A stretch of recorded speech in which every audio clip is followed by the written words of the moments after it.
So we drove 6 hours from Austin, Texas to Lubbock to come out and get parts off a vehicle. And thankfully, even though it's been here since July 3rd, it still has all the parts that I was coming for. This is a very rare one of one Eddie Bauer two-door.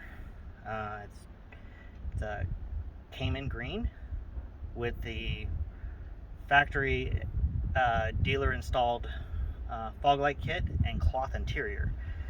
So if you want, take a look at this thing.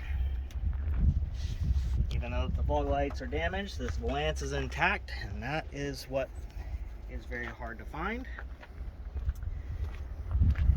Eddie Bauers with cloth interior are almost impossible to find as well. And as you can see, they're in fairly decent shape. Rear seats are intact. Even the armrest is still intact, which is very uncommon as well. It's a sad thing to see this thing out here, but at least we're getting some parts off of it today.